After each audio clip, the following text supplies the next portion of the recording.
काली नजर। माँ, माँ, अरे क्या माँ माँ कर रहा है? बकरी का बच्चा है क्या? अरे माँ, मजाक छोड़ो। मुझे फाइनली वो मेन चौराहे वाली दुकान मिल गई है। अब देखना, आपका बेटा दुगनी स्पीड से पैसा कमाएगा। ओफो, ये क्या? मेरी ऑनलाइन मेकअप क्लास चल रही है। इतनी जोर से क्यों बोल रहे हो आप दोनों? अरे मेरी धर्म पत्नी जी, मेकअप क्लास बाद में करना। वो चौराहे वाली दुकान मिल गई है हमको।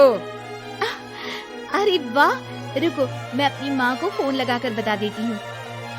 अरे मैं भी अपने रिश्तेदारों को बता देती हूँ। कितनी खुशी की बात है। हाँ हाँ, मैं भी अपने दोस्तों को बता देता हूँ। 1 हफ्ते बाद रजिस्ट्री है। बस घर में खुशी का मौका था। उन तीनों ने अपने अपने फोन उठाए और लोगों में बात फैलाना शुरू कर दिया। और रही सही कसर, श्वेता बहू ने अपने पड़ोस में सबको बताकर कर दी। अरे वर्मा आंटी, अब हम भी जल्दी कार ले लेंगे। घर का रेनोवेशन होगा और ठाट से रहेंगे हम भी। अरे ऐसा क्या हुआ? लॉटरी बाटरी लग गई है क्या? अरे इस बार चौराहे वाली मॉल में हमको भी दुकान मिल गई है। दुकान नंबर 21, जो एकदम चौराहे पर है। अब ग्राहक बढ़ेंगे तो आमदनी भी बढ़ेगी ही ना। अरे वाह, कितनी खुशी की बात है। मैं बहुत खुश हूँ तुम्हें इतना खुश देख के। बाकी एक बात कहूँ, सबको मत बताते फिरना। किसी की नजर लग जाएगी तो खुशी की खबर वापस लौट जाएगी। हैं? ऐसे थोड़ी ना होता है। अब डरा रही हूँ। अरे सही कह रही हूँ, काली नजर कहते हैं इस चीज को। जब आप किसी को कुछ बताओ और वो काम बिगड़ जाए। अरे लेकिन मैं तो। तुमने सबको बता दिया ना? हाँ, फोन लगा लगा के। अब बच के रहना। काली नजर बड़ी खतरनाक होती है। श्वेता इतनी खुश रहती है कि वो वर्मा आंटी की बात पर ध्यान ही नहीं देती, जबकि पड़ोस में और भी लोगों से खुशी की खबर शेयर करती रहती है। अगले दिन राजेश बहुत दुखी होकर घर आता है। अरे बेटा, क्या हुआ? मुंह क्यों सूजा हुआ है? मधुमक्खी ने काट लिया क्या? माँ, वो दुकान किसी और के पास चली गई। किसी ने ज्यादा भाव लगा दिया। अरे पर बात तो आपसे हुई थी ना उस दुकान वाले की। हाँ, आज मैं टोकन अमाउंट देने गया था, तब मुझे पता चला। कोई आकर सुबह मुझसे पहले ही ज्यादा अमाउंट दे गया। काली नजर। क्या हुआ? क्या कहा? वर्मा आंटी ने समझाया था कि किसी को बताना मत, वरना काली नजर लग जाएगी। अच्छा, तुम्हें उनकी बात मान लेनी चाहिए थी। उनकी बात मान लेती, लेकिन उसके पहले ही सबको बता चुके थे ना हम तीनों। अरे अगली बार से ध्यान रखेंगे। कोई भी नई चीज होगी तो किसी को नहीं बताएंगे। तीनों कुछ दिन ऐसे ही रहते हैं, पर एक दिन श्वेता को एक मेल आता है। राजेश, मेरा ऑनलाइन मेकअप कोर्स कंप्लीट हो गया। अब मैं खुद का पार्लर खोल सकती हूँ। अरे वाह, अपने मोहल्ले में ही खोलते हैं। ये जो घर के सामने दुकान है ना, वहीं। हाँ, यहाँ सस्ती भी मिल जाएगी। अगले दिन श्वेता वर्मा आंटी के पास जाती है, मिठाई का डब्बा लेकर। अरे आओ आओ, कैसे आना हुआ? जोर से नहीं बोलूंगी। वो सामने वाली दुकान है ना, वहाँ मैं अपनी पार्लर की दुकान खोलने वाली हूँ। उसकी मिठाई है।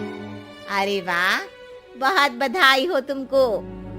हाँ, मैं कमाने लगूंगी तो राजेश पर पूरे घर का बोझ नहीं रहेगा ना आंटी जी।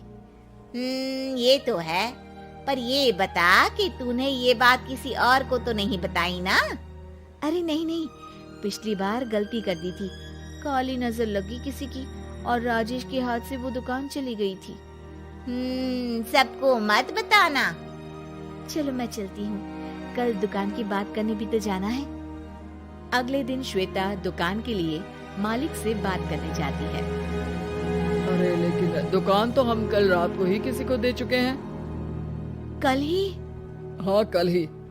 2 दिन बाद कोई यहाँ पार्लर भी खोल लेगा। अब कहीं और दुकान देख लीजिए। अरे पर हमको भी तो पार्लर ही खोलना था। भाई एक ही दुकान है, आधी आधी तो नहीं दे सकता ना मैं। राजेश और श्वेता घर पर हताश होकर आ जाते हैं। इस बार तो किसी को बताया भी नहीं था, अब किसकी काली नजर लग सकती है? सुनो, तुमने माँ को बताया था क्या? अरे कैसी बात कर रही हो, माँ की नजर थोड़ी ना लगेगी। पक्का तुमने किसी को नहीं बताया था ना? सिर्फ वर्मा आंटी को बताया था, उन्होंने ही मुझे किसी को नहीं बताने को कहा। अरे यार तुम भी सही हो, मेरी माँ को नहीं बताने को कह रही हो, पर वर्मा आंटी को बताना तुम्हें जरूरी लगा। अरे वर्मा आंटी ने ही तो काली नजर के बारे में बताया था ना, वो हमेशा हमारा भला ही तो चाहती है। मेरी माँ भी हमारा भला ही चाहती है। अरे पर चिल्ला क्यों रहे हो? बात नहीं कर सकते क्या आराम से? नहीं आता वो आराम से बात करना, और करना भी नहीं चाहता हूँ मैं। दुकान जाने का दुख गुस्से में बदल गया था और राजेश और श्वेता में बात बंद हो गई थी। 2 दिन बाद मोहल्ले में पार्लर का इनॉग्रेशन हुआ, जिसमें मोहल्ले के सभी लोगों को बुलाया गया, पर श्वेता, राजेश और माँ नहीं जाते। माँ अंदर आ जाओ, क्या देख रही हो? अरे नया पार्लर देख रही हूँ अपने आंगन से। देखो, माँ को दूसरे का सुख देखने में कितना मजा आ रहा है, मेरा दुख नहीं दिख रहा इन्हें। यहाँ मेरा पार्लर भी तो हो सकता था। अरे चुप रहो यार, हर बात में लड़ाई क्यों ढूंढ रही हो? राजेश और श्वेता फिर बहस करने लगते थे। तभी माँ ने दोनों को बाहर बुलाया। अरे जरा देखो तो, दुकान चलाने वाले का बोर्ड पर नाम क्या लिखा है? श्रुति वर्मा। गाड़ी निकाले बेटा, हमें कहीं जाना है। काली नजर का इलाज कराने। राजेश अपनी बाइक निकालता है। तीनों ट्रिपलिंग कर रहे हैं। माँ राजेश को उस मॉल वाली दुकान पर लेकर जाती है जहाँ राजेश अपनी दुकान खोलने वाला था। यही दुकान लेना चाहता था ना तू? हाँ, पर इनको भी दुखी करने लेकर आई हो क्या यहाँ पर दुकान दिखाकर? वहाँ काफी नहीं था? अरे श्वेता थोड़ा सब्र रख, अभी पता चलेगा कि हम यहाँ क्यों आए हैं। बता, इस दुकान चलाने वाले का नाम क्या है? अनुपम वर्मा। कुछ समझ में आया? वो दुकान वाली श्रुति वर्मा, ये दुकान वाला अनुपम वर्मा, और हमारे पड़ोस में हमने उस दुकानों के बारे में बताया किसको था? वर्मा आंटी को।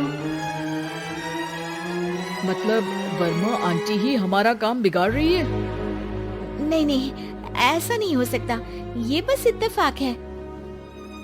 राजेश अपना फोन निकालता है और श्रुति वर्मा और अनुपम वर्मा के नाम फेसबुक पर सर्च करता है, जहां ये दोनों ही वर्मा आंटी के रिश्तेदार होते हैं। श्वेता को समझ में आ जाता है कि वर्मा आंटी की ही नजर काली नजर है।